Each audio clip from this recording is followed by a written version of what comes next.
欢迎回到 La Societe Indigo 频道。情人节刚过，大家还开心吗？我们今天要测的主题是他对我的真实想法如何？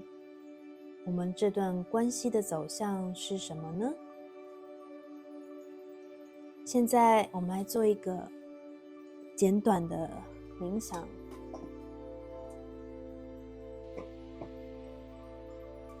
大家把眼睛闭起来，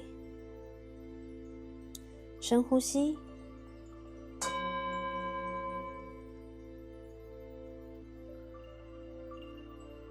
慢慢的吸气，然后再吐气，再来一次深呼吸。脑海里什么都不要想，慢慢的把气吐出来，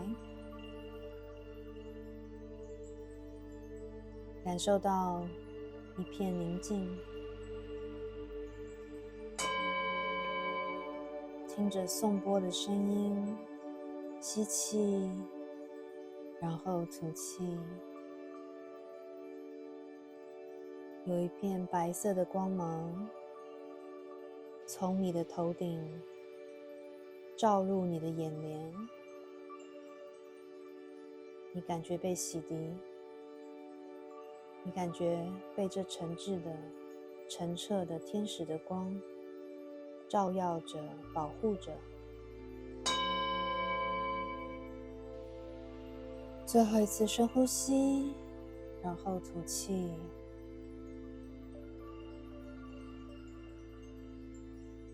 现在慢慢的张开眼睛，你看见面前有5张牌，5张牌的下方有5个小物，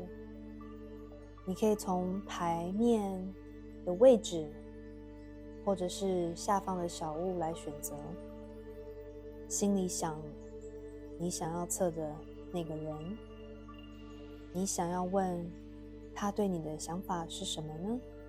这一段关系会走向什么样的发展？然后选一张牌，用你睁开眼后的第一个直觉，选好了吗？接下来我们就要开始解牌咯。OK， 选择第一副牌组的朋友，我们来看一下你们想测的这个人，他的个性跟能量状态是如何。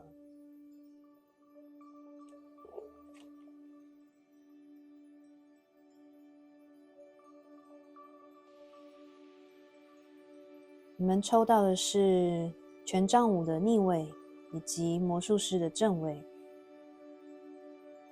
接下来我另外还抽了神谕卡，代表你们之间这段关系的能量是如何。第一张是 Dualité， 第二张是 Message de Pardon。 我刚刚忘了讲，你们选择第1号牌组的人，你们选的是这个 Kenzo Flower by Kenzo 的系带型香水，我把它放这边。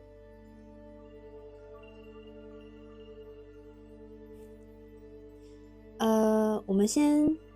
讲述一下你心里想的这个人他的个性。你的心上人呢，感觉他是一个很喜欢接受挑战新事物的人，而且他有很正确的观念，他就是那种很有体育精神的人。他应该是一直以来从年轻到现在都很喜欢身体上的挑战，比如说体育活动跟要使用到体力方面相关事物的竞赛活动等等。比如说他很喜欢运动，喜欢篮球、足球、棒球，他喜欢各种游戏是他应该很喜欢团体活动啊。学生时代可能也常常参加各式各样的团体活动，需要带团队啊。以前我们学生时代讲什么？大学时候社团啊，什么什么会啊，我有点忘记了，学生会啊，这种需要团体行动的东西。而且他是那种愿赌服输的人，而且他是非常重视公平竞争的人。而且呢，他并不是那种参加竞赛活动是为了要赢的人，他是参加竞赛活动是为了要让大家，是为了要双赢。所以他有这种尊重大众、希望双赢的精神，所以他很愿意在团体中去妥协，所以他很懂得如何在团体里面行动，然后维持大家良好的沟通状态，以达到整个团队的成功。而他又是魔术师，所以代表的是说，他不但喜欢接受挑战，而且会一直寻找新事物去挑战。他还非常有办法去挑战成功。魔术师代表的是他们很懂得运用自己已有的资源，3D 世界的资源，并且他还懂得连结。我现在讲的是魔术师，他懂得连接上天，感应上天，感应他的高我，连接他的高我，去指引他。所以他不但有三力世界的物质资源，他还有灵性世界的资源。如果讲白一点，就是他很懂得去找人才，他很懂得运用自己已有的东西，全部结合起来，再包含他倾听自己的灵感，而达到整个他目前在执行的事情上的成功，或者是他参加竞赛上的成功，是一个非常正向、有魅力的人哦。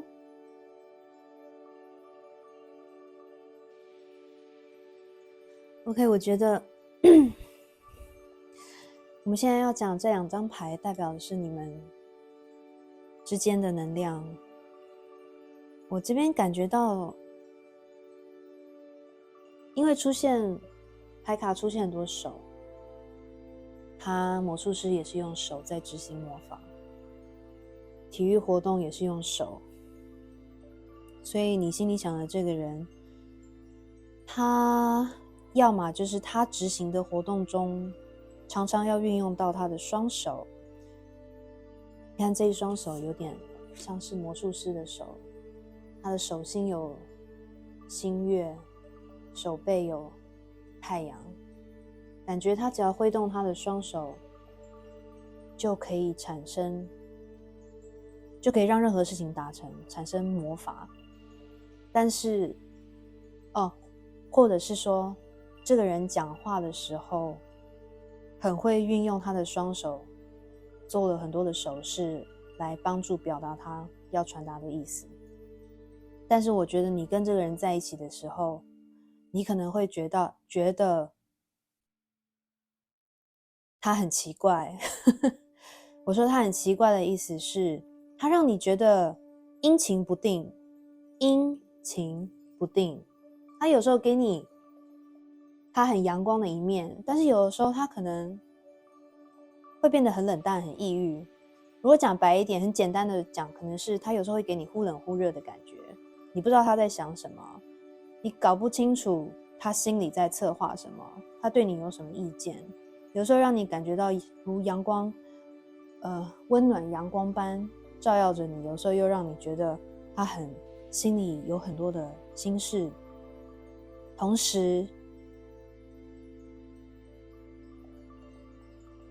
同时我觉得虽然这张卡讲的是 message de pardon 是抱歉的含义，可是我却觉得他一点都不抱歉你看他的那个 lazy eyes， 他就是有一种好了，要么就是说他可能有时候会嘴巴上或者是有一些行为上对你致歉，可能会做一些事情让你就是好像安抚你一下，他知道自己好像对你不是很公平，或者是很很有一致性，所以他会做一些事情来安抚你的情绪，讨好你。可是其实你有感觉到他好像内心其实并没有真的对你感到抱歉，他好像就是有一点小任性，好像你看我只要做一些手势，我就会被原谅了的感觉。如果你们听到现在有符合你们的能量状态跟这个人的性格的话，你们可以继续看下去听下去，我会用塔罗牌来帮你们看你们的未来走向，还有他对你的行动会是什么。如果不符合，你们可以跳出来选择另外一副组牌。好，那我们接下来来看塔罗牌说什么吧。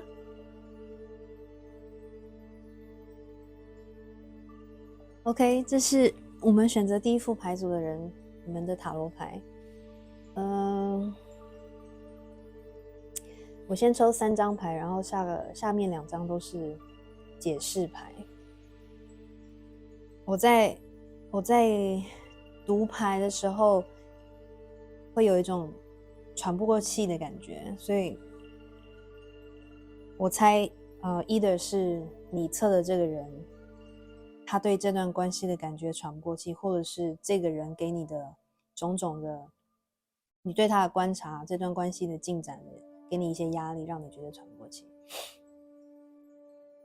好，我先讲一下你测的这个人，像我刚刚讲，他可能是一个很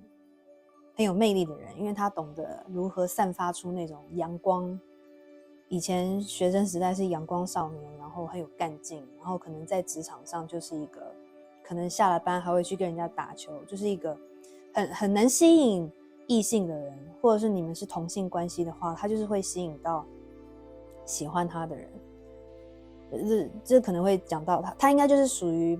比较有阳性能量的人，他会吸引到阴性能量的人，很容易。他自己知道这一点，所以他在外表看起来很阳光很正向，但是我觉得他可能以前是或者是现在这个我不知道，但是因为我是女性，所以我刚刚在一开始一看牌，我就觉得他不是对他的另一半会很没有安全感，他没有办法给另一半足够的安全感，因为他是一个，我刚刚有讲他非常需要挑战，身体上的挑战，所以他我忘了讲，我提一下，这边星座能量有很强烈的火象能量，牡羊、狮子跟射手，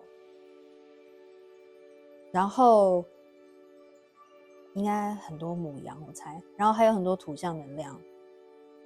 金牛、摩羯，很多摩羯，然后处女，没有风象能量，所以这件事上看到这个人他是不太用脑子I'm sorry、forgive me， 就是他很少去理智思考，他的负面的他的个性处理事情上负面的行为就是他会一直去寻找新的挑战，可是这个挑战可能还没有成功，或者是他没有赢，他就会寻找下一个新的挑战，导致他一直浪费精力在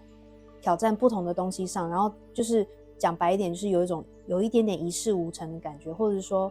他达成了这个挑战之后，他没有办法满足，他又继续往下一个挑战去，就是有一种挑战上瘾的感觉，就是有一种就像人家有毒瘾的那种感觉，要一直不停的新的刺激，他的人生生活就是一直要有刺激。所以这张 Temperance 的逆位，我们先讲它过去好了，我真的就讲白一点，但是如果没有符合，你们可以真的就是跳出去选别的牌。我用女性的角度来讲的话，异性恋女性的角度来讲，她就是一个玩咖，她可能会有纵欲的倾向，她会把她的体力消耗在体育活动上，或者是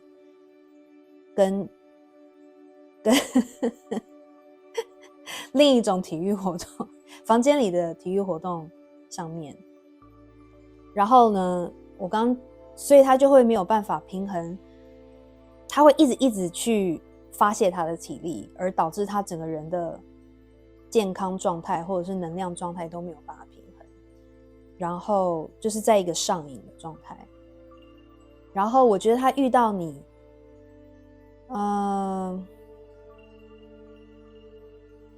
我觉得他遇到你以后，他有感受到一种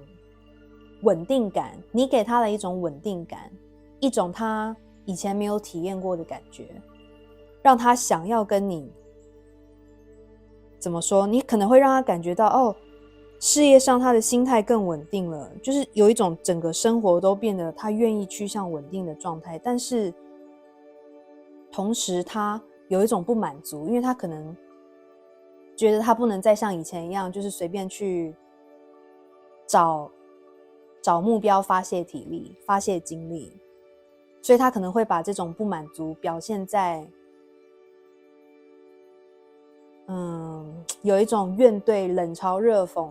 可能不是对你，可是你可能在跟他聊天相处的时候，你会发现注意到他在评论别人的事情啊，或怎么样，就是有一种怨怼感，然后。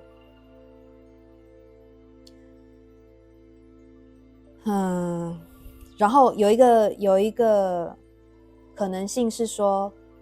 他可能想要跟你稳定，可是他却没有这个资源跟你稳定，他觉得有一点点受挫感，就是说，因为他不停的，他可能现在他为了对你忠诚，他没有办法再去像以前一样去找别的异性或者是同性，去享受去欢乐，所以他可能会把这个发泄。这个体力发泄在投资上，发泄在其他，就是用金钱去发泄他的这种体力，或者是寻求新的挑战，而导致他没有办法跟你稳定，因为他可能会，因为他是一个不懂得平衡的人，所以他会变得过度消费，或者是消费来讨好你，也有可能就是会让他的经济没有办法去满足你们之间的这段关系。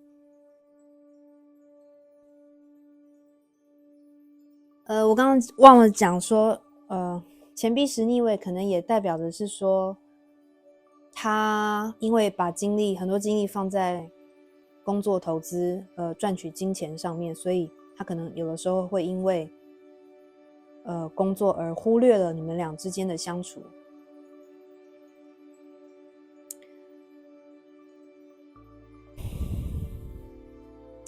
我必须要说。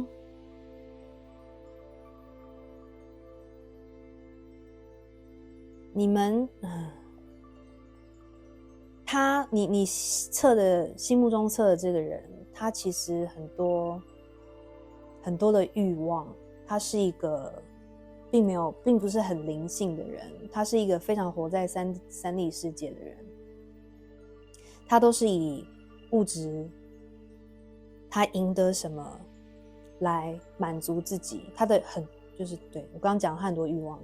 而且他都要满足这些欲望，他并不太懂得如何去平衡自己的身心能量状态。他要就是要，他要赢就是要赢，他要得到就是要得到，所以他可能在你认识他的这段时间，他可能有意识到说，哦，他好像有点投资太多金钱，不管是在哪一方面。他可能会开始，这边钱币是一个状态是说，哦，他开始有点意识到他花太多钱这件事，他可能为了这段关系，或者是为了他自己，他开始有省钱的习惯。他也有可能他可能一开始对你很好，常常砸钱，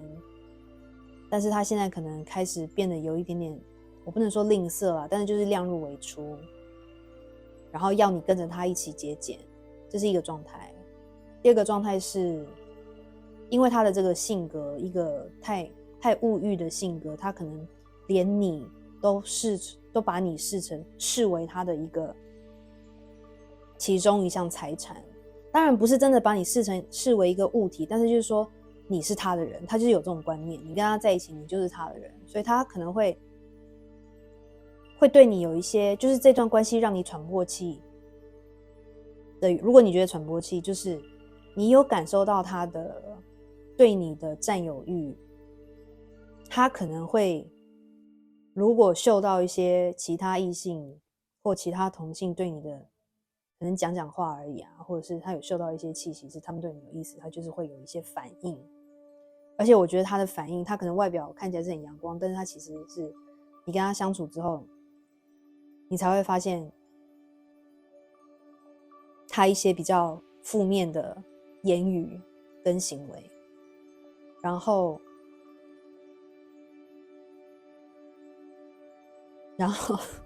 这边有一张恶魔牌，这张可以解释说，他这个人就是一个很重视物质成功的人，事业上、金钱上跟爱欲上，然后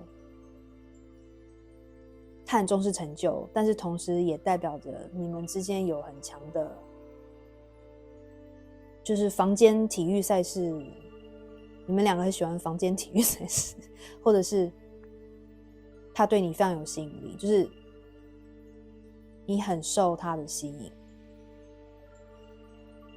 应该双方都是这样啦。但是你特别，其实我觉得你很想要离开这段关系，但是你没有办法，因为第一个你觉得他很 charming， 然后第二个是你觉得你好像找不到别的比他更有吸引力的人，你离不开的原因是这张恶魔牌，而且他有一种魔力可以让你讲就让你最后还是听他的。然后这张教皇的逆位代表的是，我觉得代表的是旁边的人都跟你说他不好，他不是一个能够对你好的人，可是你却义无反顾的反对了所有人的意见，反对了你甚至反对了你以前对男人的评价，不管男人女人，不管是同性还是异性，你对关系的概念可能是就是要1对1啊，可能就是要互相要忠诚啊，互相要诚实对对方说所有的事情啊。可是因为遇到了这个人之后，你就改变了所有以前的想法，一些符合社会价值观念的想法，你为了他开放，怎么说，释放了很多规则，这样就是他今天晚上消失没有打给你，没关系啊，因为他很忙啊，他明天会打给我。关系里面本来就是要互相信任啊，不需要一直随时随地跟你报备啊，对，这样是没错啦。但是就是我是只是举例说，你会一直帮自己找理由。我不知道这张手有一只蛇，所以我觉得他这个人，他的双手对你可能有一种魔力吧，这个你们就自己才知道，一种你离不开的魔力。那我们现在来抽一下，等一下我想一下。好，我总结，其实我刚刚本来想说要不要解释还没有在一起的状态跟在一起之后的状态，但是我觉得这一组你们其实就是一个只有完全没有在一起是暧昧，你知道他好像对你有意思，可是你也知道他在外面还有别人的状态，或者是你们好像有在一起，就是因为这个人可能会就是给他的另一半就是那种模棱两可的状态，不明不白的状态，就算他们跟你说在一起，他也没有办法，你还是感觉好像你们没有在一起，这是我试图要讲的意思。因为他可能会给你的感觉就是你好像也不好意思去要求他，因为他就是一个这么忙这么多活动，然后一直在外面搞事业或者是要 change the world 的人的感觉吧。我们现在来抽一下神谕卡，看接下来他对你的行动。OK， 我刚刚抽了2张神谕卡，这一张是代表你的对象他对你接下来会有的行动或是能量，这一张是代表你应该对这段关系跟你心里想的这个人该有的行动的能量。这张牌啊是9号 Happy Place， 我觉得非常符合你心里想的这个人的个性。他基本上对这段关系并没有太多的计划，他就是一个船到桥头自然直的人，就是其实他很开心跟你在一起，就是你会带给他一些快乐，但是基本上就是如果你没有给他太多压力的话，他会继续就是以一个好玩的心态继续这段关系，只要没有什么太大的事件，他就是可以放松的在这段关系里尽情的做他自己，然后走一步算一步，他没有想太多的一个状态，所以他也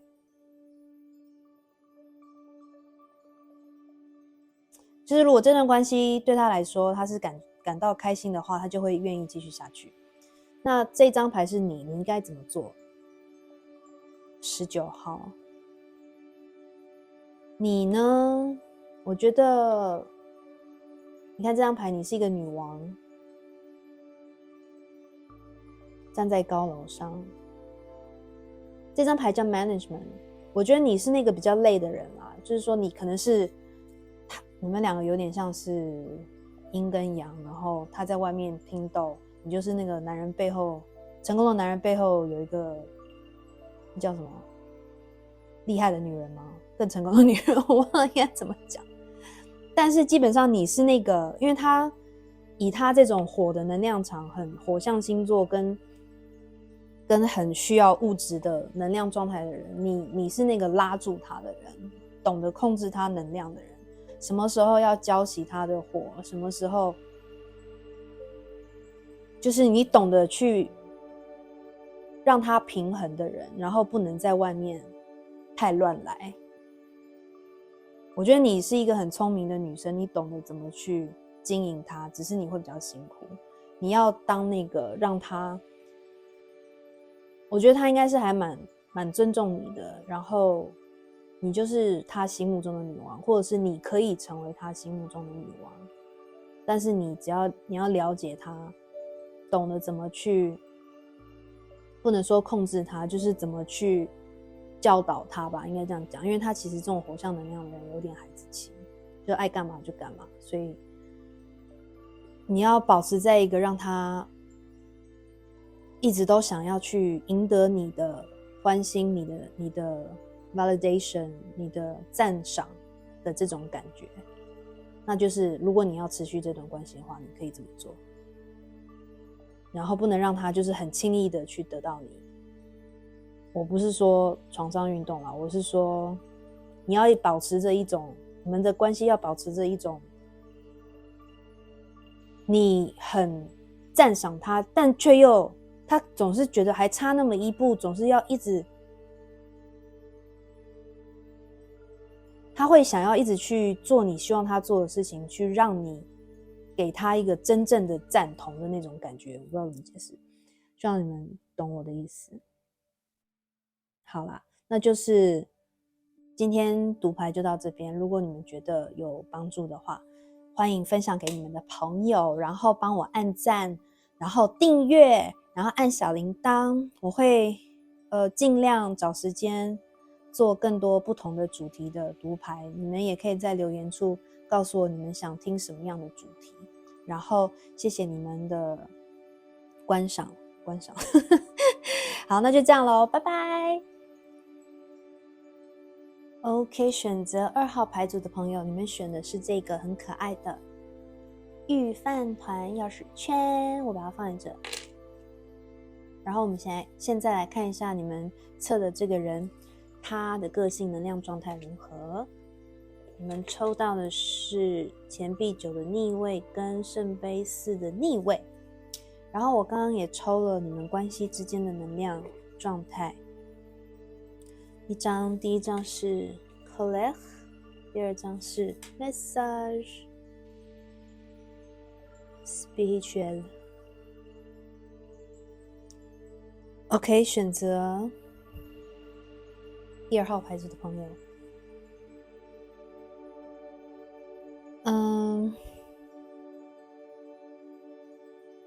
你们心里想测的这个人，他简短来说，他有一点，他理想很多，可是好像却不知道怎么样去一一的落实。他总是播了种子之后，执行一段时间，马上又跳下去播另外的种子，或者是他一直把时间或精力浪费在他不应该投入的事情上面所以他一直都没有办法有所成果，甚至是成就。如果比如说他想要成为作家，可是他却一直把精力花在看电视剧上，却没有去动笔然后可是他的个性又是属于那种他算是懂得去帮自己找机会跟找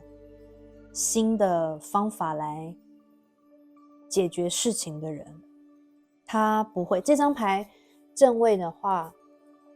你这样看起来他就是一个坐在沙发上穿着很 fancy 却一动都不动的人，好像有一种坐着等待事情掉到他头上的人，可是他却是逆位，所以呢，其实他是不会坐以待毙的人，应该这样讲。他的好处是懂得去找机会跟新方向，可是却不懂得扎根的人，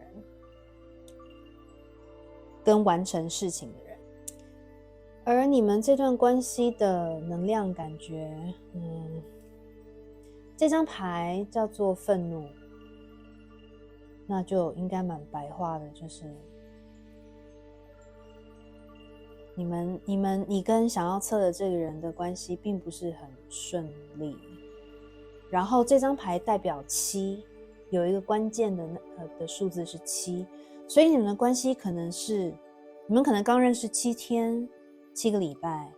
或者是7个月，甚至是7年。这段关系就是如果讲得很白话，如图所示，就是很棘手，一支剑插在你的手心里，那种痛楚，你不知道该怎么办，你无法处理。然后同时有这张Message Spiritual 灵性的牌，因为这张牌是它并没有很明白的解释，所以我又帮你们抽了一张，结果显示了 Regrets， 有一点沉重。我觉得可能是你吧，你因为这段关系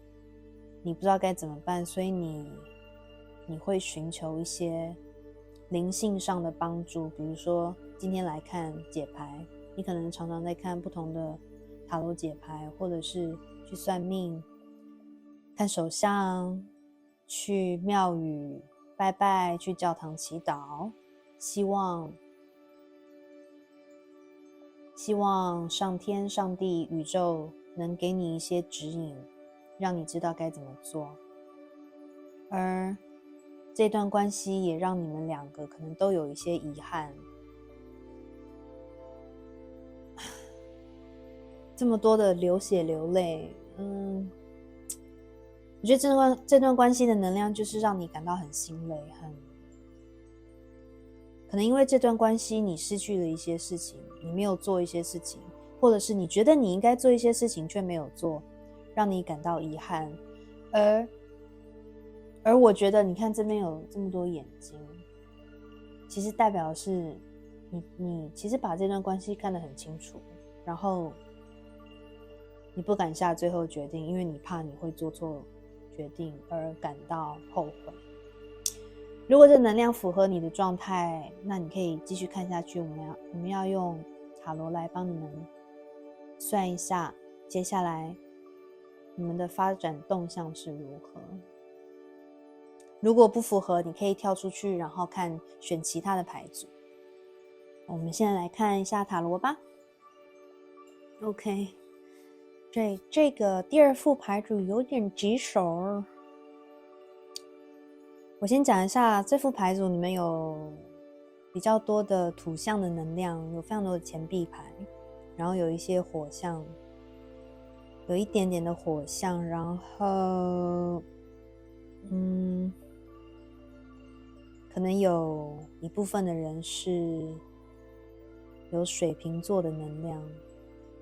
那土象的能量就是摩羯、金牛、处女。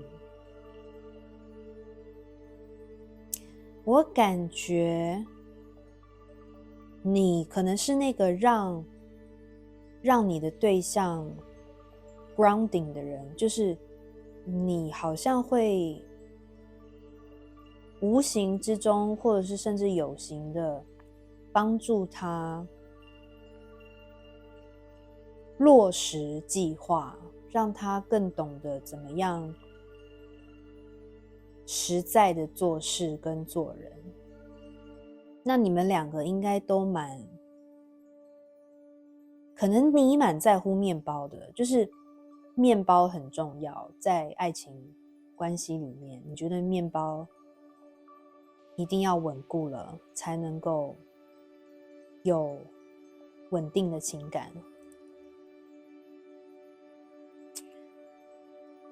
你可能会欣赏他的那种很多的计划梦想的这种个性，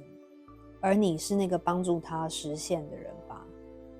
或者是反之亦然。所以在过去，我不知道为什么我有一个感觉是你们应该是已经走了一段时间的关系，刚刚说的7个月、7年之类的。所以一开始可能要么是他给你一个他好像很稳固的感觉，就是你可能觉得他有一个稳定的职业，然后可以跟你建立一个稳固的关系，或者是因为你很脚踏实地的个性帮助他而一起创造了一个很有财务稳定的关系。你们其中某一个人非常的自给自足，就是有一个稳当的职业啊，有不错的收入啊，很懂得自我享受啊，在开始关系前是一个黄金单身汉或者是黄金单身女啊，然后两个结合在一起，感觉就是还蛮不错的配对。但是中间就是一定是发生了一些问题嘛，然后导致你们其中一个人想离开却没有办法离开，或者是应该要进入到下一个承诺却一直迟迟没有进展到下一个 level 的关系。但是可能是你或者是他对这段关系还是充满了希望。你们如果走了很久还在一起，一定是有一部分让你或者是让他觉得还是可以继续下去。你们其中一个人是对方的星星，你们其中一个人会让对方感觉世界生活还是充满了希望，很有光明，而因为这个特质让你愿意继续待在对方的身边。其中一个人对这段关系有想要进入到就是结婚生子的梦想，有这个 fantasy， 不能说 fantasy， 有这个期望啦。然后其实你的对象他也愿意为了这段关系去做努力，去更在事业上扎根，或者是更愿意在你们这段关系投入时间，让你有安全感，愿意去经营这段关系，可是他的个性却有一种光说不练的感觉。宇宙给了2张解释牌，对这个钱币七，他好像总是在你觉得该进入下一个阶段了，可是却没有。这边是钱币七，这边是钱币8的逆位，好像总在卡在那个进入下一个阶段的门槛前。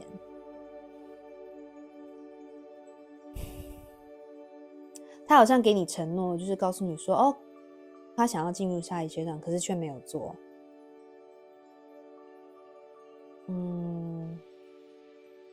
我不知道你们选择2号牌组的人中间有没有人，你的对象是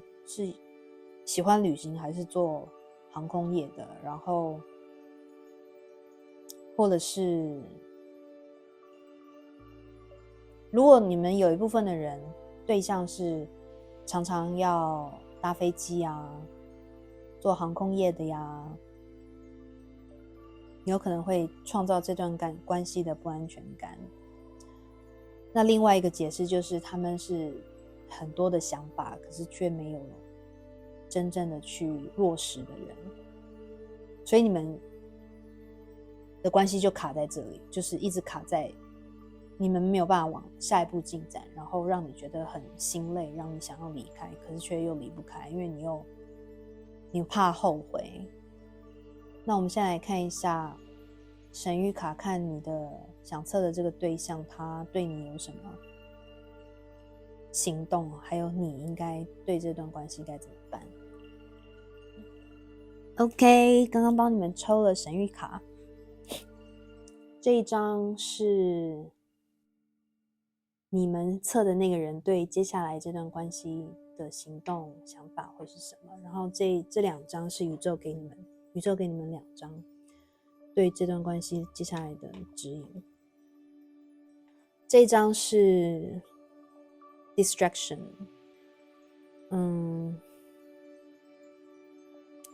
基本上你心里测的这个人他还是生活上有太多的事物转移他的注意力，他还是有点太分散他的精力跟注意力在太多不同的事情，不同的方面上面。我不知道他是不是一个社交关系就是有很多朋友的人，还是怎样，大家都这边说一句那边说一句，害他没有办法下定决心应该要做哪件事。然后比如说你应该投资这个啊，你应该做这个事业啊，你应该试试看这个啊，他就好像谁都听这样，好像不太有自己的意见，不太知道自己应该要做什么。或者是我这边是没有感觉到他是有很多其他的诱惑啦，应该是比较像是朋友，他太喜欢听别的人讲什么，好像没有自己的决策，所以这段关系他可能也会有很多其他的亲朋好友在告诉他应该怎么办，然后他就是很容易受到别人影响的人，应该是这样讲。所以他对你这段关系好像也没有什么太多自己的想法跟计划。那你这边的话，宇宙是告诉你说，不管你现在对这段关系在做什么，就是说你是怎么处理你的这个对象的，你怎么跟他相处的，或者是你其实已经内心有一些想法，不管是要帮助这段关系继续下去，还是你有什么其他的处理方法，你就继续做，而且就是你的这张牌叫 The Call，The Call 的逆位是说你已经知道该怎么办，那你就继续做下去。然后这张牌很妙的就是 The Call 的下一张，这张是冒险牌，但是它是逆位，所以意思是说你要好好的思考你的接下来这个行动，不要太妄下做决定，不要冲动，不要有任何冲动的举动，就是好好思考，好好的执行。不管你是想要继续跟这个人交往下去，还是你有别的想法？我不知道这样算不算讲废话，但是我觉得选择第2号牌组的人，你们心里应该已经有一个底，知道该怎么办，然后你只是不确定，想要来看一下塔罗牌怎么说。那塔罗牌是说，如果你都已经做了决定，你也知道该怎么办，你就继续下去，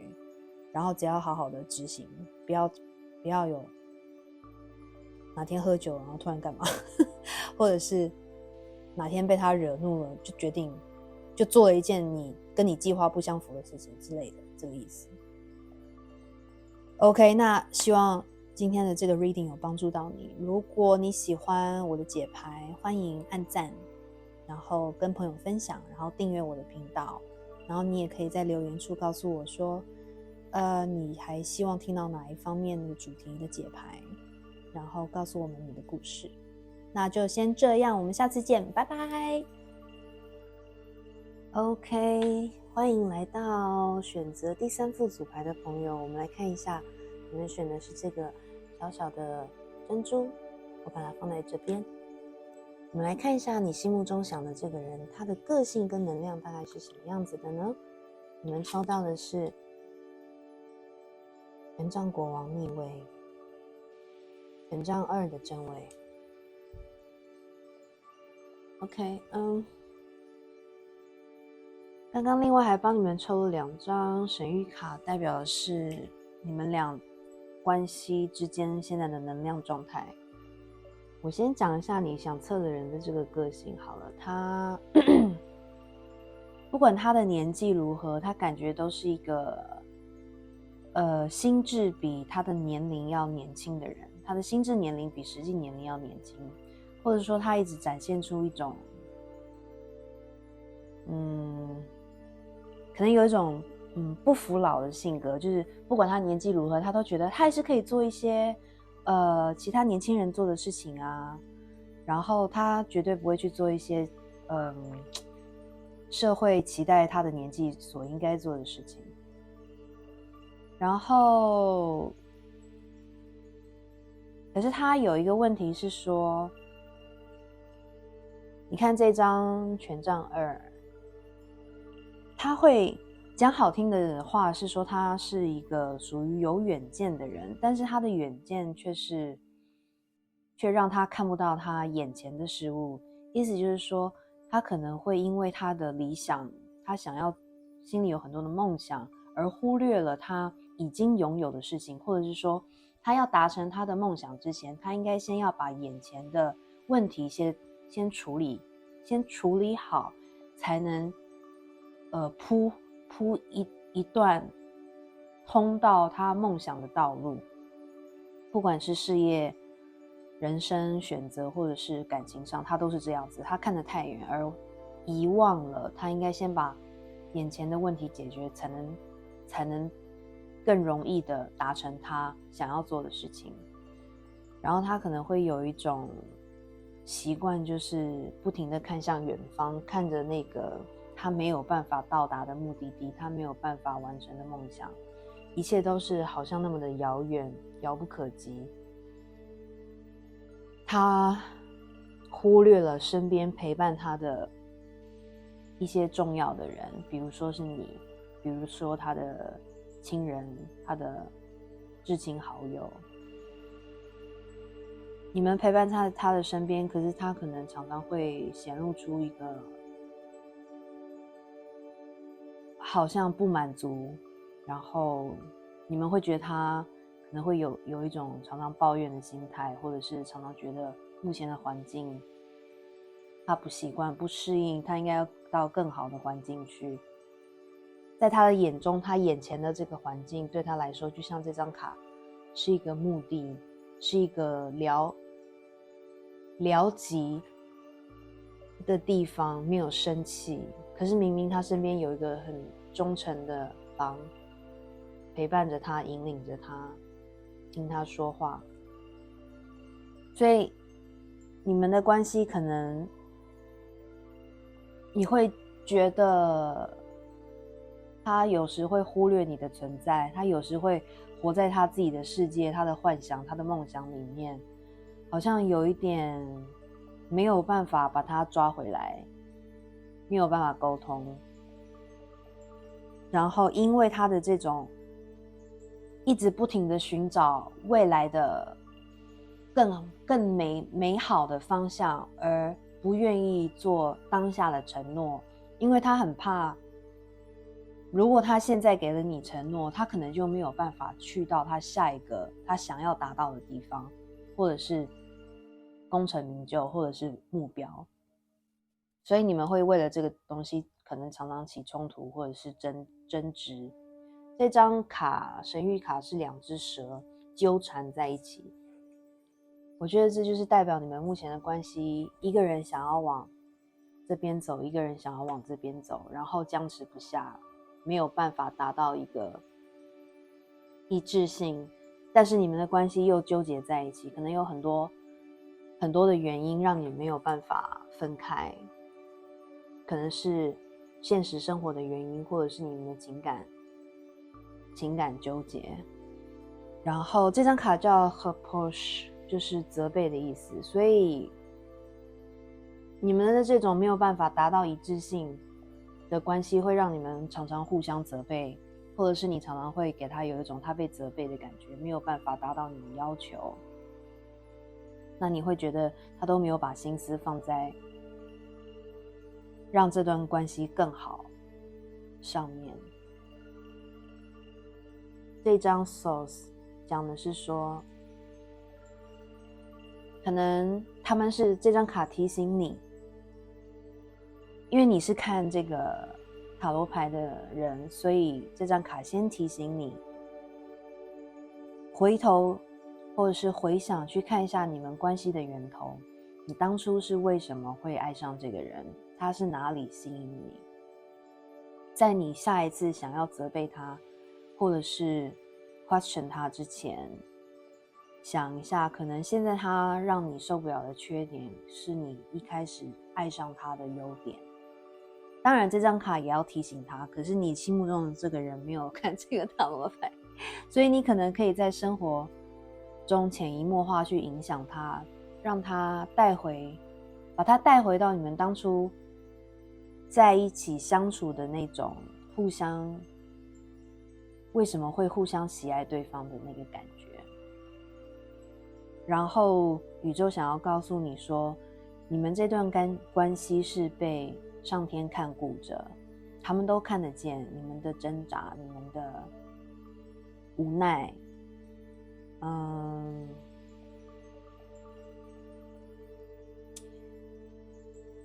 不管这段关系再怎么让你觉得棘手困惑，你们可能可以你自己先要常常望向，除了回想当初你为什么爱上他，然后也要常常想你们美好的时刻，他让你感到快乐的时刻，然后常常的去看向光源，太阳，晒晒太阳，看着阳光，看着蓝天，会让你的心比较开阔一点。你也可以带着他做一些活动，户外活动，去感受到大地的光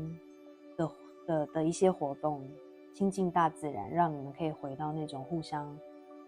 没有这些柴米油盐酱醋茶造成的困扰的很单纯的互相爱着的关系。我们现在来看一下塔罗牌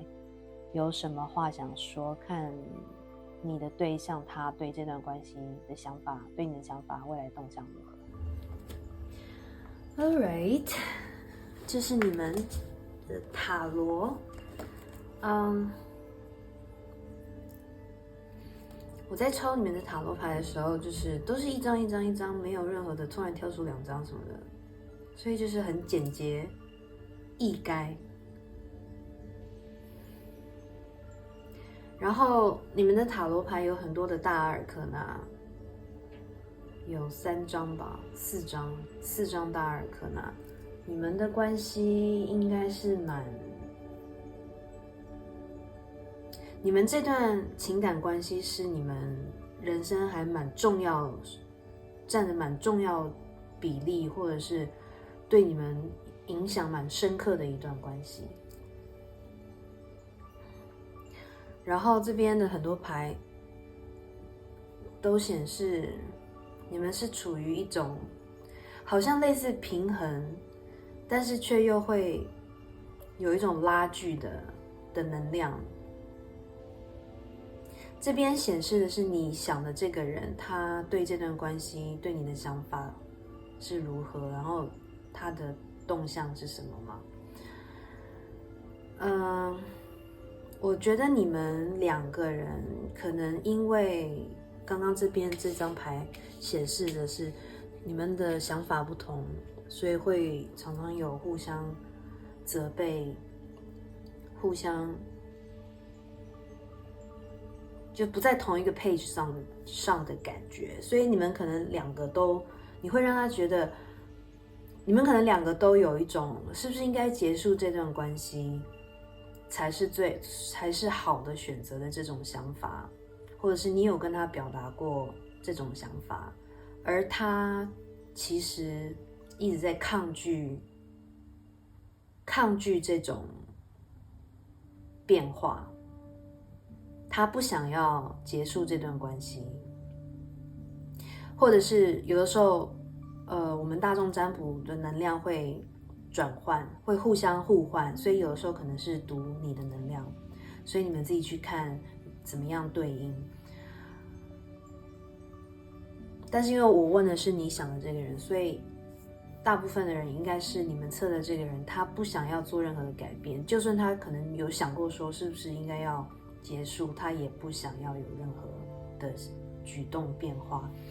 那原因是什么？我觉得原因是因为你们其中有一个人，有可能是你，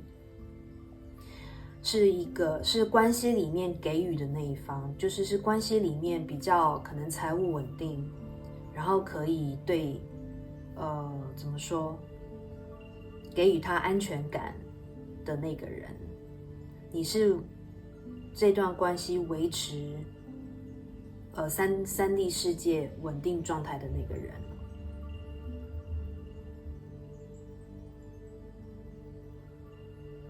或是反之亦然，你想要离开，可是你却不想要有变动，因为它可以给予你一些物质上的稳定或帮助。所以你们关系其中有一个人让这段关系有稳定的感觉，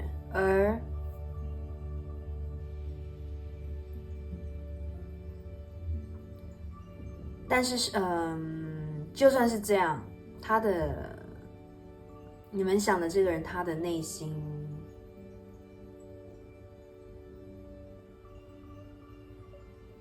就像我刚刚讲的，他的个性是一个看向远方却不懂得先往实际面，先往比较他眼前的问题着手的人，所以他可能对这段关系失望的想法是因为这跟他理想中的关系状态不一样，你们的关系发生了很多的小问题，他都不去面对，不去解决，因为跟他梦想中的感觉不一样，然后他又只是一直不断的望向远方，空想说希望这段关系更好，或者是甚至在思考是不是应该要有别的新关系，这不是每一个人啦，但是他只是想，因为他是一个很爱去梦想说会有更好的事物发生的人，而可能是你或者是他，就算有这种不满足的感觉，但是因为其中一个人非常的务实，魔术师这张是魔术师牌正位，你们其中一个人非常的务实，不但懂得运用接地气，运用3D世界的资源，还懂得运用运气，懂得跟比较灵性层面去连接，而让事情有所转机，起死回生，懂得解决问题。所以我刚才讲说，你们的关系好像就是一个很奇妙的平衡，一个不是很 harmony 的平衡，而是一个拉锯的平衡，就是你心里的这个人会一直误入歧途，就是一直走往一个可能对你来说不是很对事情很有帮助的方向，而可能是你这一方会一直把他拉回来，然后一直有种好像在帮他擦屁股的感觉。就是如果说对于抽第3副组牌的人，你们的状况如果有一点让你很棘手的话，你可能会有一种觉得一直在帮他擦屁股的感觉。但是也有可能是说，他就算觉得这段关系跟他想象的不一样，他还是有抱持着一个心态，他想要用他所及的能力去让这段关系起死回生，还是想要做努力，为这段关系做努力。那我们这张牌看到的是说，其实我觉得他是想要为这段关系做努力。这个是权杖侍者，侍者耶，侍者其实这边就对应到权杖国王的逆位，这就是他真正的心智年龄。他是一个，就是他已经30-40岁的人，他还是好像一个20几岁的人。就是他处理事情的态度、行为、思考逻辑模式都是属于比较年轻的状态。所以就是可能不是很稳重啦，不是很就事论事，不是很实际啊。可是他有那个心，他有那个热情去做。他还是看着，如果说这个 Empress 反位，这个是 Empress 哦，对哦，我刚刚忘了讲，他可能对你的感觉就是说，你可能会有点严，你虽然很厉害，然后很会处理事情，可能又是事业女强人什么的，可是Empress 的逆位就是说，你可能对她没有太多的女性的温柔，你对她的态度比较不是属于那种以柔性取胜的，这可能是她有点小抱怨的地方。那或者是说，可能这组牌少部分的人，你们中间可能有发生一些可能怀孕但是没有成功的事件。那如果真的是这样，我觉得很抱歉。如果你们有一小部分的人，因为这很 specific， 有一小部分的人如果有经历流产事件的话，这也是你们关系感觉没有办法走下去，或者是说让你们有心结的一个原因。那你抢的这个人，他还是看着这个女皇，意思是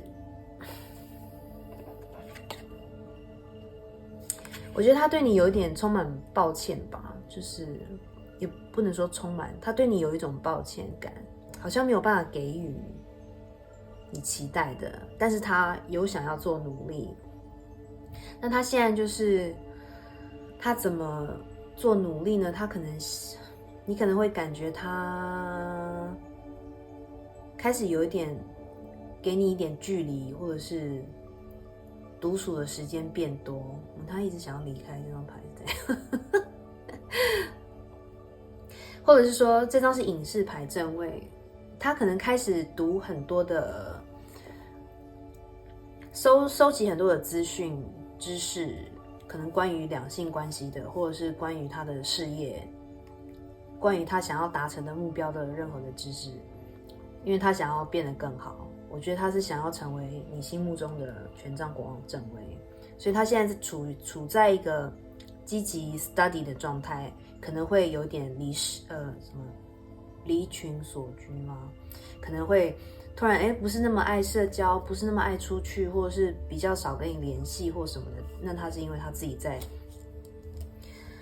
在修炼的一个状态。我们现在来抽另外一个神谕卡，看他对你的接下来的行动是什么。我们还会再抽一张，是你对这段关系，宇宙建议你该怎么做。OK， 这边是帮你们抽到的神谕卡，这2张宇宙给了2张，代表你心目中的这个人对这段关系的想法跟未来的跟他的怎么讲动作处理是什么。这张是你对这段关系目前宇宙的建议是什么？你的这个人要是我跟他交往，我会觉得有点烦。因为我也是一个很实际的人。OK， 好，来，他呢，这张是一个女皇坐在她的皇位上，然后让她的旗下的骑士帮她打仗。好，这张牌有几个意思？意思是说，他其实内心还在挣扎，说他不知道该怎么办，他真的对这段关系不知道该怎么办，他可能内心在挣扎啊，是应该要继续还是要离开？然后他一直让你处在一个有种孤单的状况，因为他一直不给你一些，你感觉他都没有对这段关系努力或做出一些抉择、意见、想法，他老是自己在那边想，然后让你为这段关系争取。有可能是这样，一部分的人是你可能你们觉得很累，一直在你一直是这段关系中好像去沟通的人，去想要为这段关系更好的人，然后他总是一个好像在让你做决定，你是这个决定者，这段关系要继续的决定者，然后他无法做出决定，他也没有做出任何举动，好像要把关系变得更好，还是干脆就跟你干脆的说，那算了，就这样结束吧，就是他不敢负这个责任。但是他自己知道，他应该要开始也对这段关系负责了，就是说他应该也有拿出他的那个责任感来亲自上战场，好，这样。然后同时，那这一章呢叫做 Happy Place， 意思是，我觉得一个是说他一直都是这种有一种事情传到桥头自然直，他也不想想太多，因为他就是一个不想要解决事情的人嘛，他就是一个让眼前问题自在自由流动流走，然后自由发展的人，所以他就是一个觉得状况可能自己会解决啊的一个心态。但是同时，我觉得这两张代表的是，对，我觉得他的喉轮不是打得很开，就是他可能不是很懂得跟你沟通，然后，但是他觉得，我觉得这两张牌也代表着他希望你可能可以放轻松一点，在跟他在一起的时候，或者是为这段关系，不要太纠结，不要想那么多，然后就跟他一起在一个 happy place 里面，因为你可能就是他的 happy place， 或者是他希望你可以像这个女孩子一样，他可能你有的时候会展现出一种经营在你的欢乐里面，你们可能去一些地方，你会展现你的内心小孩，他看到你的内心小孩那种无忧无虑，然后开心的笑，然后很放松的状态，他很爱你这一点，所以他一直很希望看到更多你的这一面。你们一起在游乐场，在一个糖果乐园，他看着你开心的感觉。当然也可以是说，他希望他在这个游乐场里面可以开开心心、无忧无虑的 have fun。但是我觉得这是互相的啦，所以他可能对这段关系，他想要告诉你的是，他希望你可以放轻松一点，让这段关系自由的发展下去，有更多开心的感觉，而不是压力。那你呢？宇宙给你的建议是什么？你先不要做任何太突然的决定，你呢就要像这个蝴蝶女孩，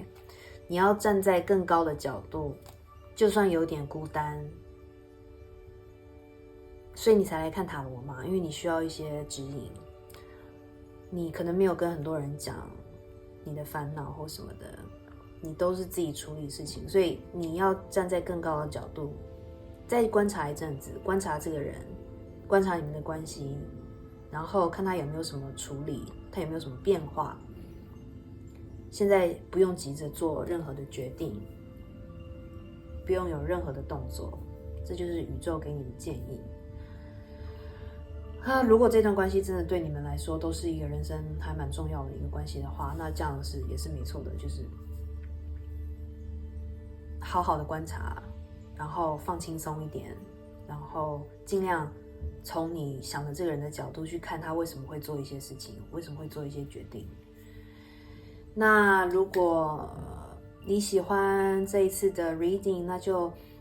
欢迎按赞、订阅、分享给你的朋友，然后也欢迎留言告诉我你们还想要听哪一方面的主题的解牌，或者是分享你们的故事。那谢谢你们，那就先这样咯，下次再见，拜拜。OK， 现在我们来到选择4号牌组的朋友，你们选到的是这个珍珠耳环，放这边。我们来看一下你们心里想的这个人，他的个性能量如何呢？你们抽到了 Page of Cups， 圣杯侍者，钱币3正位，圣杯10逆位。OK， 我们讲一下你心目中想测的这个人，他的个性大概是什么样子？你们一个要么就是你们心目中的这个人还蛮年轻的，可能大学刚毕业，或者是就算他年纪蛮大了，但是他还是有一种外表上看起来比实际年龄年轻的感觉。然后他是属于一个，他有可能是双鱼座，但不一定需要是，但是他有双鱼座的能量，就是他看上去感觉是还蛮温柔可人。我们没有去规定说你的对象是男生还是女生，所以他就是一个比较安静、比较温柔的一个个性。可能愿意付出、乐于付出，但是不太善于表达。然后他很多东西都是可能藏在心里不讲，可是他愿意去给予。他很多事情他比较少执行，就是他都会默默的在心里思考这样子。然后所以你有时候可能不知道他心里在想什么，然后又再加上圣杯10的逆位，代表了他可能跟家庭关系有一点疏离，他并不是一个很喜欢团体生活的人，或者是说他跟他家人关系不是很好，或者是他们家本身他们的家庭就不是一个那种喜欢常常聚在一起活动的风格的家庭。所以如果他是一个喜欢独自思考的人，那他就是比较会离群索居，就是他可能会觉得有一个原因是他觉得其实没什么人了解他，他也不需要去讲，所以他干脆就自己一个人独来独往，或者他觉得家人都不了解他，所以他都自己一个人独来独往，自己做自己想做的事情。所以你跟他在一起，你可能会有时候会觉得说，他怎么都自己sorry 我一直在重复，但是就是你都不知道他在干嘛这样。你觉得他对你也很温柔什么的，可是有时候他就可能就不见了，可能在做自己的事。然后 OK， 然后这张钱币3正位就是他都不知道他在干嘛的时候，他可能就是自己在钻研他想要钻研的学士。如果他是学生的话，他在钻研他的课业。那如果我怎么一直有一种他很喜欢玩游戏的感觉，我一直看到他喜欢玩电玩的感觉。他可能是一个 geek， 他可能是一个宅，然后很喜欢自己打电动，然后他的打电动不是只是好玩，而是那种已经到了那种出神入化。他很喜欢研究这种宅世界相关的东西。有一部分的人，你们想的人可能是这样，那一部分的人可能就是他自己在钻研他有兴趣的事情，或者是他未来事业发展方向有帮助的学习。我们来看一下，刚刚帮你们抽了神谕卡，代表你们关系的能量，就一次跳出3张。先给你们看，把这放那边。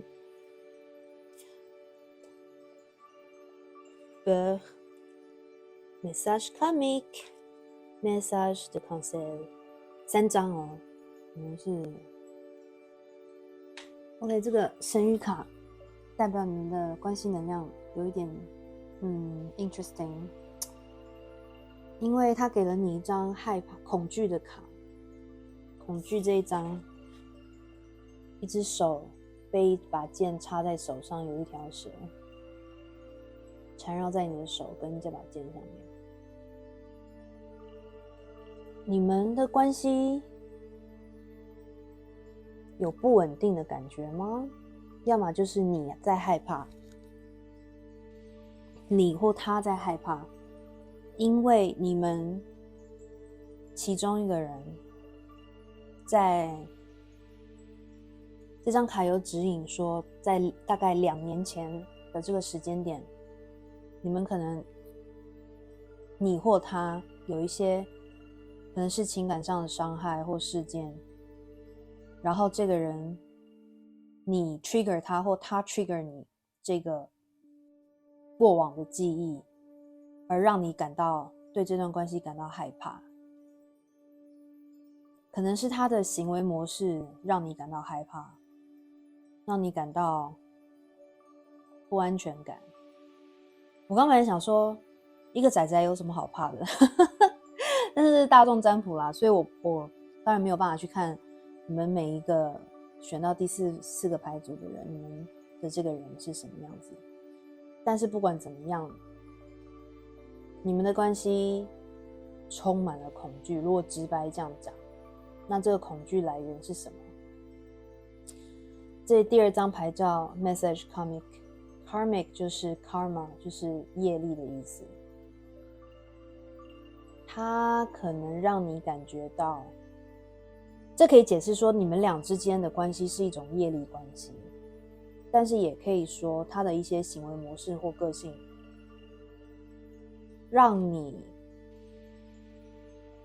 引发了你的一些前世的记忆。我这边通常不讲太玄啦，但是就是说我个人是相信前世今生的这个theory， 但是我的意思是说，你可能有一个，他是一个可能就像我刚刚讲，他是一个仔仔，有什么好怕的？他可能外表看起来就是一个很简单的人啊，但是他就是会有一个某一些地方让你会引发不安全感，或者是你会怕说，他是不是有什么东西是没有表现出来，然后你之后才会发现，然后发现已经太晚或怎么样。那这些东西有可能不是因为这个人让你感到害怕，而是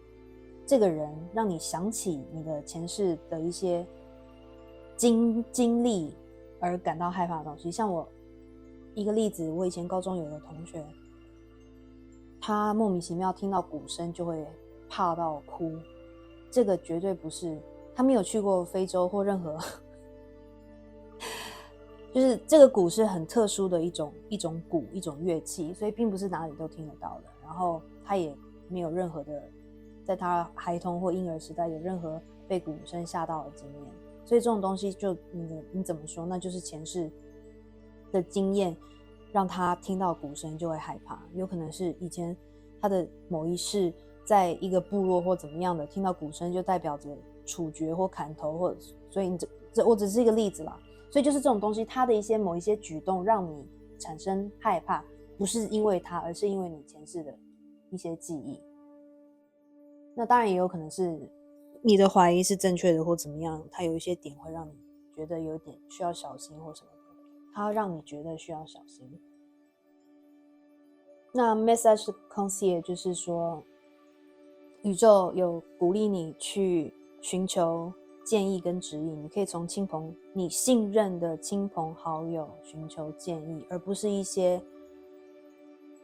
三姑六婆寻求建议，找你觉得会给你好的、真诚的、有用的、建设性建议的人去问他们。那像比如说你在看塔罗占卜这种，也是属于一种宇宙给予你的建议。OK， 我们现在来看一下塔罗牌，来抽塔罗牌，看你想的这个人对这段关系、对你的想法还有未来动向是如何。我必须说我的脚架实在不太适合拍塔罗，因为画面好小哦，牌都要层层叠。什么时候可以有一个新的专门俯拍的脚架呢 ？OK， 请大家多多支持我的频道，这样我就可以有资金去 upgrade 我的 equipment。OK，Thank you so much。好，题外话，回到正题。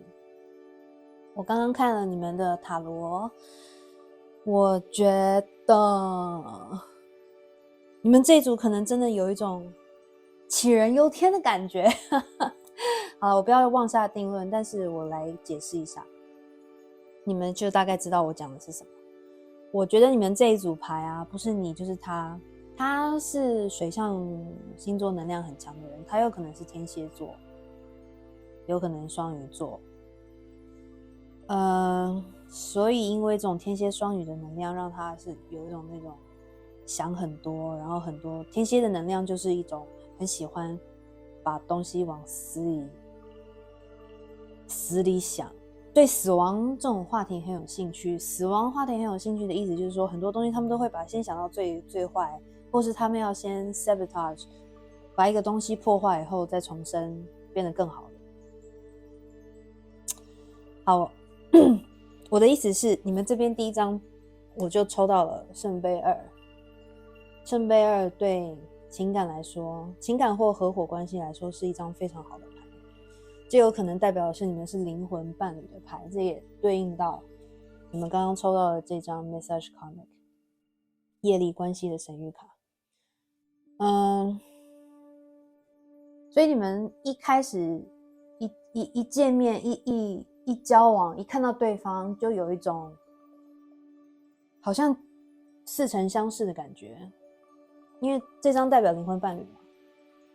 不一定说你们是灵魂伴侣，但是你们有那种感应，那种很 harmony 的感觉，你们相处在一起就是一种很了解对方，好像不用说太多话就知道对方想要什么，喜欢什么，很有默契，都不太需要什么磨合就可以相处在一起。然后我觉得你测的这个人，他可能我们刚刚说的这个恐惧有可能是你测的这个人在恐惧，对这段关系恐惧，因为这边有一张宝剑10的逆位，他有可能是对情感关系有恐惧的人，但是因为认识你以后啊，你让他感觉到这种钱币国王的稳定性，然后他因为你愿意为这段关系放下他的恐惧，然后走出来做付出跟行动，然后他愿意为这段关系付出可能经济上的物质上的给予，然后他也有可能是一个喜欢美食的人，就是他是一个稳定值得依靠的人，或者说是你是一个稳定值得依靠的人，所以让他有安全感。你们其中一个人很喜欢美食，就是可能发脾气吵架，只要有给你一些好吃的，你就会平复情绪。所以你们之间的这个关系，我这样大致上看起来就是一种，你们就是因为太合了，然后有一种你们可能之前情感受过很多伤害，所以有一种不敢置信的感觉，说怎么会有这么好的事情发生，而让你们开始想太多，然后怀疑自己，怀疑说这个人是不是有什么 red flag 你还没发现的或怎么样的，而导致你们有这张恐惧的卡。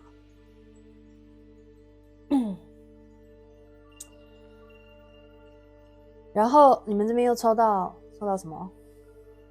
权杖9的逆位，然后是力量的正位跟权杖8的正位，很妙。你们通常力量牌是8号，可是这一副塔罗是他给了11号。11号其实也有一种，如果你们常常看到1111啊这种天使数字，就代表你们是真的是灵性上的伙伴，就是一种业力灵魂伴侣的关系。但是如果说是以8号为主的话，可以解释你们这段关系带给他力量，带给他愿意勇敢的力量。权杖9也是代表的是那种怎么说？权杖9通常是说，如果是正位的话，他就是属于那种不敢往前进，然后压力有点大，然后有一些问题让他不想要做出承诺。可是他现在这边是逆位，逆位的意思是说，他就像我们刚刚讲的恐惧，这副牌就是一直在讲恐惧，就是不知道是你还是他到底在怕什么这样。权杖9逆位就是说他一直困在一个恐惧的状态里面，然后可是因为你的出现，让他愿意去突破自己的怎么说，战胜自己的恐惧。这个就是他在战胜自己的恐惧，有没有？这就是恐惧，这是他想要让他的恐惧知道谁是老大，他不会被恐惧控制。然后权杖8代表的是，这都是处于战斗的状态，所以他也有可能是火象星座能量很强的人。权杖8代表的是说，他愿意跟你沟通，就算他不是属于一个喜欢说话的人，可是他愿意为你做出一些改变他平常有的行为跟人相处的模式，他愿意跟你沟通，让这段关系更好。也或者是说，很有可能一个是他喜欢跟你去旅行，他可能会觉得跟你一起去旅行是一个很美好的体验，可以增进关系，可以更了解你的一个方式。也或者是说，因为你这边有一张世界牌，你们是旅行中认识的，或者是你们现在是远距离的状态。这两张牌代表的是远距离的状态，而需要网络上的沟通，而这种远距离的状态而导致的这种恐惧也是有可能的。你或他没有安全感，不知道接下来能不能继续持久在一起，你们知道对方都很适合，你们就是很互相受到对方的吸引，可是却因为远距离的关系，不知道能不能继续下去，而导致脑袋里的思考太过多。而我要讲的是，这张死亡正位，这几张都在讲，里面也有好多的，有一些大阿尔科纳，这两张是大阿尔科纳，代表这段关系真的是有让对方重生的感觉，你有让他重生的感觉，让他觉得可能以前的生活很无聊，或者是感情都没有像他期待的那样，或大家都没有了解他的人，但是你让他感觉到他终于可以在情感关系里做自己，他终于遇到一个了解他的人，然后他愿意为了你做任何事情，你是他的全世界的那种感觉，你让他觉得他无所不能的感觉，或者是你让他觉得，如果你是那个在远方的人，他愿意为你跑到天涯海角的感觉，或者是反之亦然，是你愿意为了他跑到天涯海角。那最后我不知道为什么宇宙要给你们4张牌，这些都是解释牌。最后这一张是很妙的圣杯侍者的逆位，他的个性是圣杯侍者的正位，所以他的多虑让他对这段关系的多虑让他不知道应该怎么付出。他是一个很愿意付出的人，可是却让他可能太在乎你了，不知道怎么付出，也不知道他付出的对不对，方法对不对，是不是你要的。这张权杖7的逆位，我只能说你们的关系让你们双方有一种作茧自缚的感觉，就是想太多反而不知道怎么做，太美好反而让你们害怕，然后反而绑手绑脚，然后甚至怕到想要放弃。但是我刚刚从头到尾都是一直在讲说，你们俩都想太多，因为你们最后一张是太阳牌，太阳牌代表着你们这段关系是真的是受到祝福的，然后你们俩在一起的时候就是那种可以完全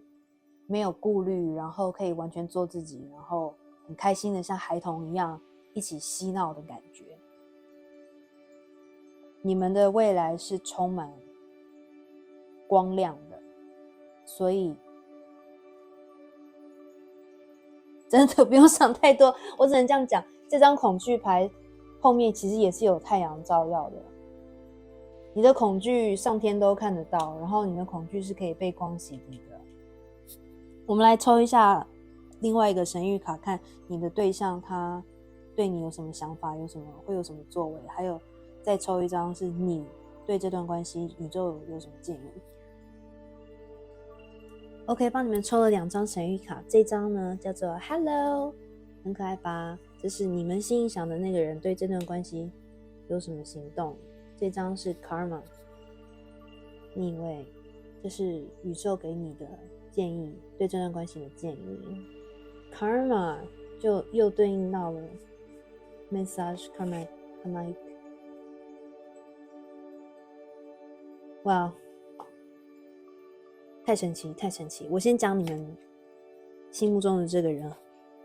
他对这段关系呢，就是处在一个 open mind 的心态，他决定要放开，敞开他的心胸，接受任何进入他心门的事物，不管是多么奇怪的事情，他都站在这边静静的等待跟他面对面，等待见他。所以你让他在这段关系，因为这段关系他愿意勇敢去面对任何进入他生活进入他心门的事情，他愿意去看，去面对面，去接受。但是这张牌也有可能，如果你们真的是远距的话，他可能会来找你，他可能会来跟你 say hello， 那你要开门迎接他哟。那这张牌是宇宙给你的建议。正位的话，这一只蓝色的兔兔，巨大的兔兔，代表着你的 karma， 它的阴影笼罩着你，不管你在做什么，你的 karma 都在看着你。就是我们是脱离不了我们的 karma， 这张牌的意思。我们做了什么都是因，然后会创造一个果。那这个果最后，我们都是笼罩在果的阴影之下。但是它刚刚是逆位，代表的是说宇宙要你勇敢起来。我是不知道你以前在情感关系里是有做过什么啦，但是你可能某一部分的人可能以前我们都会在情感关系会是那个伤害别人的人，这是很正常的。但是不要因为你以前可能伤害过别人，你这次遇到一个很美好的人，很适合的人，让你害怕说你的因果报应会来找你麻烦，而让这段关系不成。这张牌宇宙要告诉你，不管怎么样，勇敢的面对接下来会发生的事情，勇敢的面对，不要去害怕你的因果，面对他们，因为这段关系像我刚刚讲是受到祝福的，不需要害怕。面对处理，他是你的人的话，他会愿意跟你一起，他愿意面对任何姿态的你。你是章鱼，他也愿意面对。好，开玩笑的。但是我的意思是说，他愿意接受你，如果你们是 soulmate 的话，所以不需要害怕，你们两个都是不用害怕。好啦，那今天就是给第4号牌组的解牌。如果你们喜欢今天的 reading， 请帮我按赞、订阅这个频道，分享给你的朋友，按小铃铛。然后呢，欢迎留言告诉我们你的故事，也可以告诉我你们希望多听哪一方面主题的解牌，好吗？那就下次再见咯，谢谢你们，拜拜。好，我们现在来到选择最后一副牌组，第5副牌组，朋友们，我们来看一下，你们选的是这个白色的小贝壳，我把它放这边。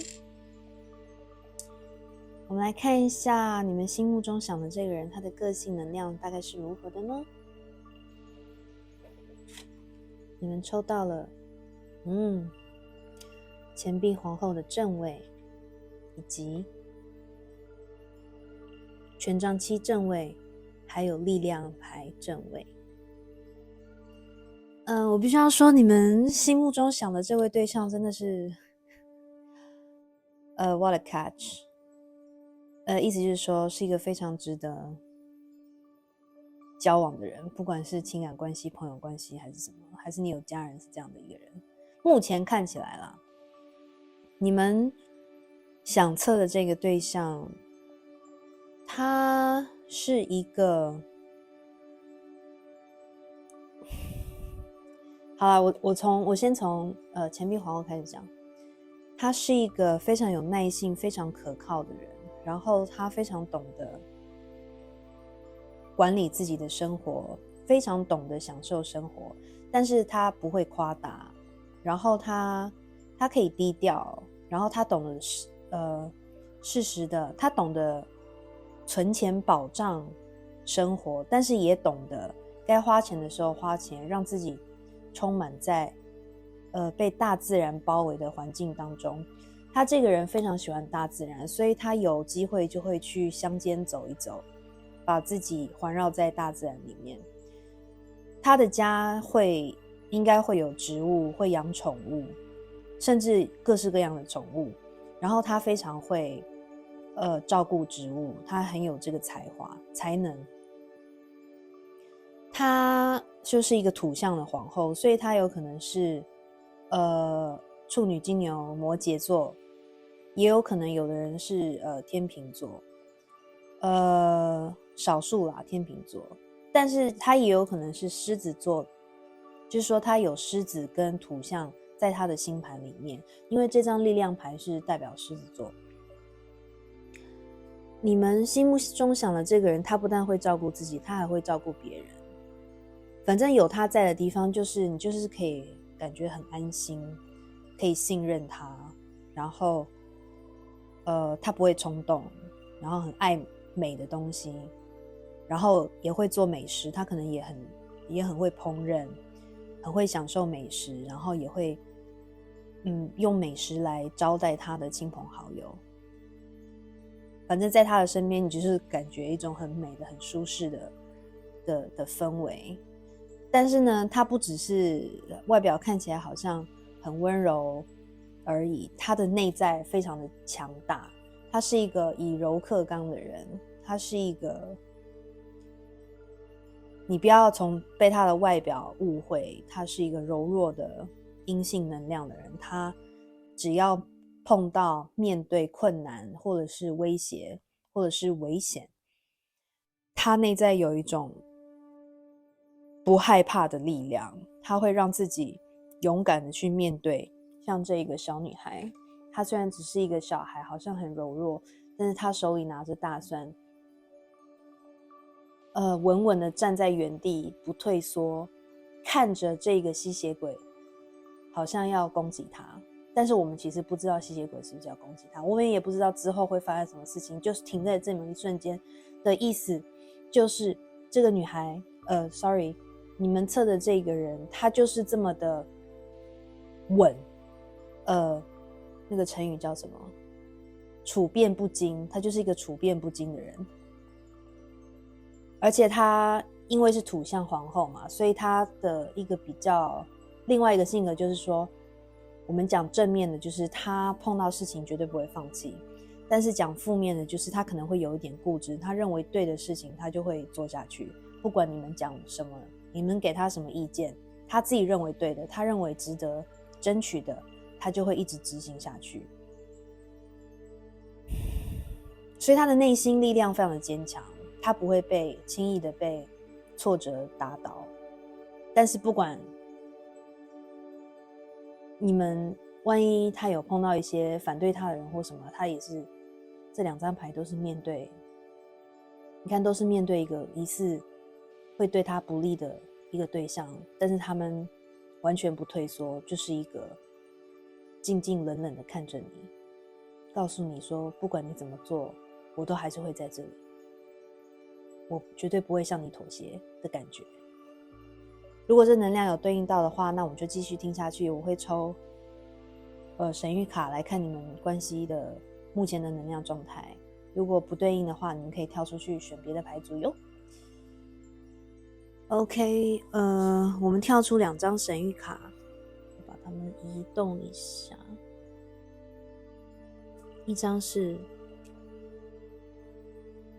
Souffrance physique， 一张是 Soumission。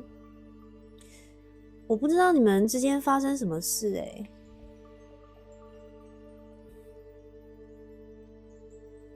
你们吵架了吗？还是你有做什么事情？还是他做了什么事情伤到你们的心？你们中间发生了一些事情，让你现在有一种心痛的感觉，或者是他正在心痛，就是你们之中有一位正在非常的心痛当中，一把剑插在你的心里面，还有荆棘，这是有多痛，还流血。但是呢，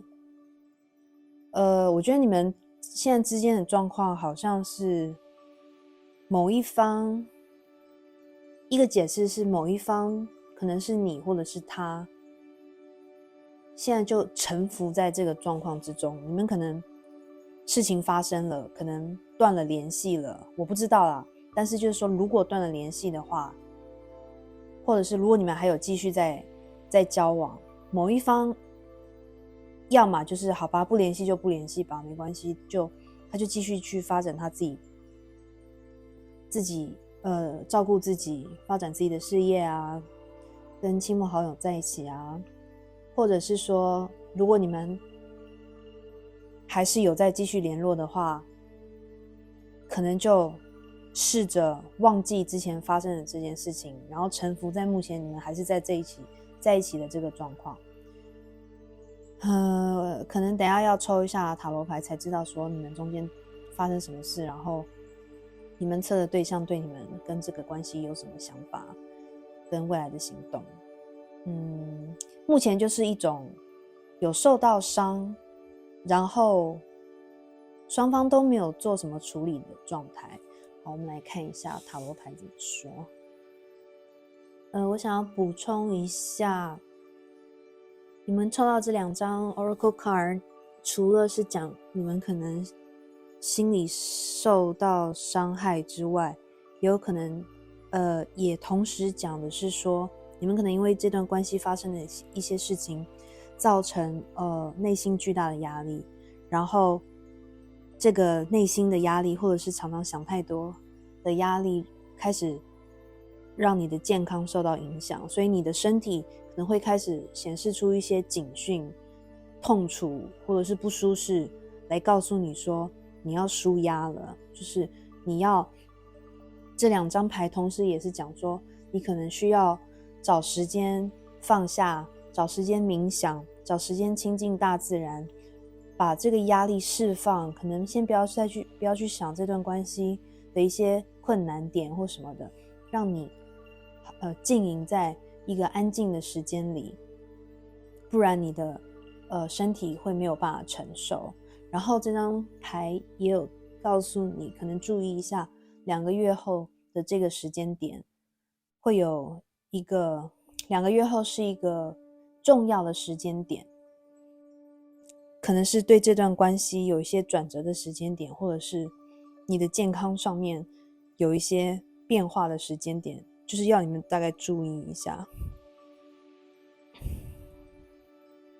还有可能当你觉得心痛的时候，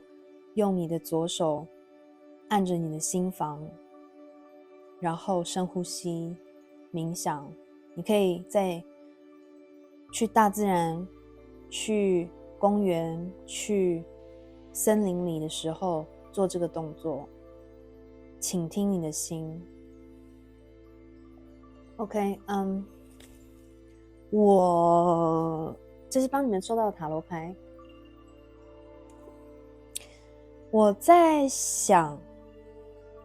两种解释，一个解释是你遇见你想测的这个人的时候，他可能正好经历了一个 heartbreak， 一个分手，就是他的前任可能他的情感关系出现了问题，然后所以这是一个 tower moment， 是一个举例，他的前任可能背叛他，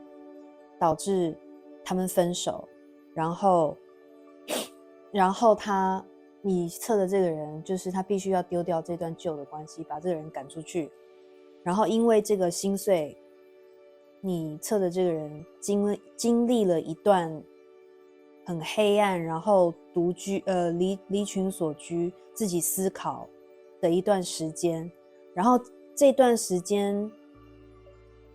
他碰到了你，你是这个带给他一个全新的情感机会的对象，权杖一正位，而且你们有非常大的吸引力，你对他有一个强烈的就是互相的性吸引力，而因为你的出现让他终于愿意思考，开始走出他的那个阴霾，然后开始认识新的人，或者是在他独处好一段时间，疗伤一段时间，决定开始认识新人的时候遇到了你。你们也有可能是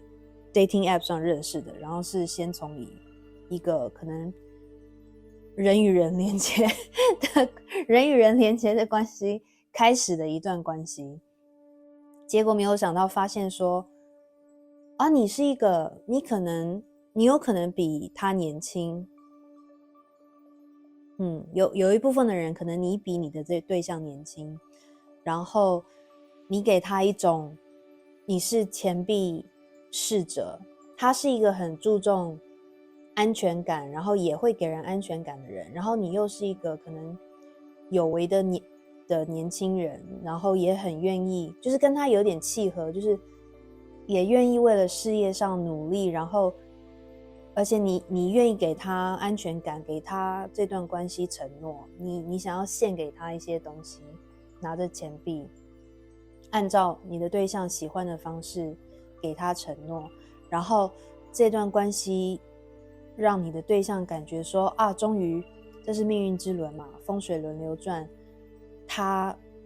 终于遇到了一个让他感觉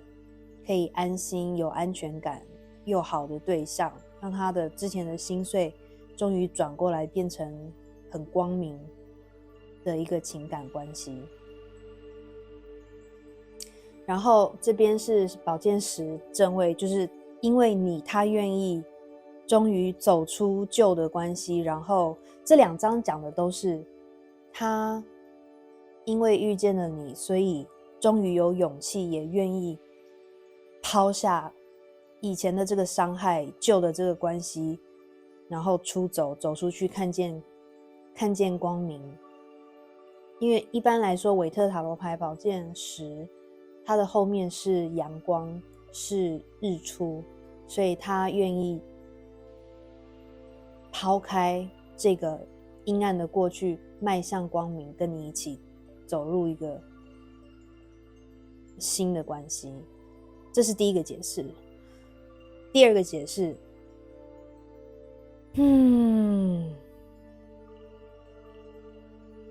因为这边一直讲到你们关系之间的能量是心伤，所以要么是说你跟他认识之后，你有感觉他还沉浸在过去的关系里，还忘不了前任，所以你感受到他还在心伤，或者是因为他可能没有办法全心全意放在你身上，让你感觉到受伤，而你们两个都在一个还在受伤的状态，所以但是你们又互相可能很体贴对方，所以就是想说没关系，这个情况就让他先这样子吧，你也不想要做任何的改变，他也不想做任何的改变，你就是给他时间慢慢疗伤。那或者是第二个解释就是他是一个这么我不讲这个，就是你可能做了一件事情，你创造了这个 tower moment， 或他创造了一个 tower moment。你们其中一个人可能背叛了对方，做了一些事情，这件事情就是跟性有关，这样子。也许有一部分的人可能是这样，然后导致他对你的连接，对这个关系的信任，整个就是失去了信任，然后让他失去希望，失去了他以往有的这种很温柔的力量，让他躲起来。然后但是因为你们其中一个有了背叛的行为，然后他决定要丢掉你，然后没想到他遇到了另外一个人，可以给他有安全感、稳定的情感关系以及承诺，然后这整个情况就开始转变，命运之轮开始旋转，然后他决定要放下你们之间的这段关系往前走，所以造成你现在你跟你测的这个人是心伤，以及你就也臣服了，你想说他想走就走吧，或者是反之亦然，他就觉得如果你想离开他，那就离开吧，就想说算了。这是第二个解释。我们来抽一下另外一个神谕卡，看你的对象对这段关系，对你接下来的行动是什么，以及宇宙给你有什么建议。 OK， 我帮你们抽了这一张，是你们测的这个人对这段关系会有什么行动跟想法，这张是宇宙给你的建议。